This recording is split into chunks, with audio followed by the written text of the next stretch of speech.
Hello. Welcome back to Let's Talk Ray Bradbury. If you have not subscribed to our channel, please do. So, in recent months, I've been kicking off my journey into another collection of Ray Bradbury stories. A couple of years back, I read through a collection of 100 stories, reviewed all of them, and now I have a collection of 100 completely different stories. But I have been reviewing, we are up to number 9 in this collection. It's called There Was an Old Woman. It was first published in 1947. This humorous little tale involves an old lady named Tildy. We meet her busy knitting in her parlor. Silently beside her, a young man dressed all in black sits watching. He had brought with him a type of what is described as a wicker basket, but really it's a coffin, and she seems afraid that he is going to steal something while she's not paying attention. Tildy is an old maid. She's never married out of fear that one day her love would eventually die, and so what's the use of that, she figured. She tells the man, who we soon realize is Death himself, how years ago her mother died when she was young, and she died just when the family needed her most. Therefore, Tildy has no use for death as a part of life. And she's since adopted a philosophy where she basically denies the existence of death. She says, I don't believe in death. I'm going to live on, and he can't catch me. And she's managed to avoid it for many, many years, even going so far as cutting herself off from the news and stories of death and not having a lot of acquaintances because they too will die, and she doesn't want to be exposed to their death and to have a belief in death seep back into her consciousness. With Death sitting there in her parlor, she decides that it's 3 o'clock, she's tired, she can go take a nap. When she wakes up, she hears Emily, who is her only other acquaintance, basically the adopted niece of a friend, who has come home from college. Emily arrives, she's crying, and lo and behold, while Miss Tildy was sleeping, Death took her. Tildy, she has a tremendous will. She basically manifests herself so Emily can see her, and basically Emily's at first afraid, but she sort of recognizes this ghost as Tildy, and she demands that she take her down to the mortuary because she's going to get her body back one way or another. So down at the mortuary, they are now at this point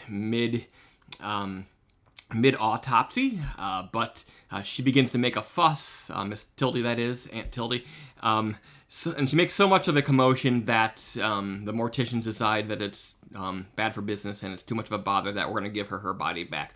So they ship her body back to her house. Her ghost lays down in the body, and she wills the body to once again feel and think and walk and breathe and to basically be alive.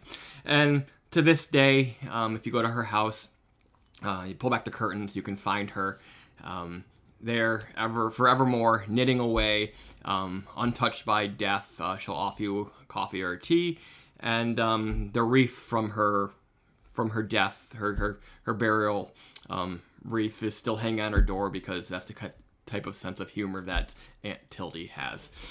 So this is a humorous little take on death. It's sort of a type of yarn that only Bradbury can manage to get away with, and he does it beautifully here. I love the concept that you can avoid death by not believing in it, and of course, in this case, her way of cheating death is to not expose herself to it by having a lot of relations and friends and not having a love. So while you can during your life you can avoid losing people because you have no one you love, you of course give up the act of having love and having the act of living itself. So there is a payoff that results from your fear of death. But I love how she shuts out everything, even the news, to accomplish this. And this is during they don't mention which war, but it's apparently World War II. And she even she doesn't even acknowledge the news, so she doesn't have to know about people dying on foreign shores.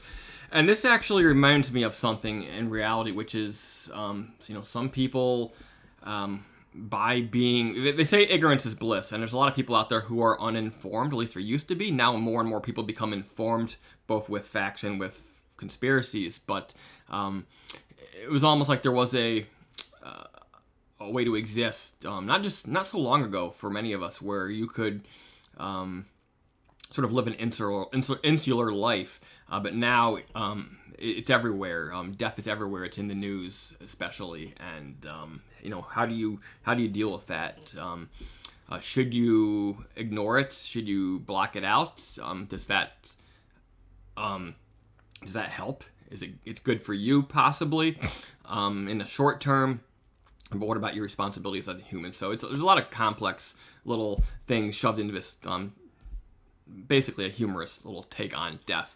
And also, I'll leave you with never underestimate the stubbornness and the sheer will of an old lady to basically keep on living forever if she wants to, and that's certainly the case with this old lady, Aunt Tildy, in There Will. And there was an old woman, his name of the story. I was getting ahead of myself because the next story in this collection is There Will Come Soft Rains.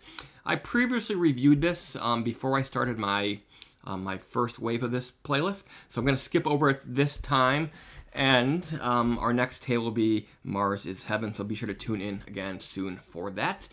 Thanks for listening. Until next time, keep it creepy.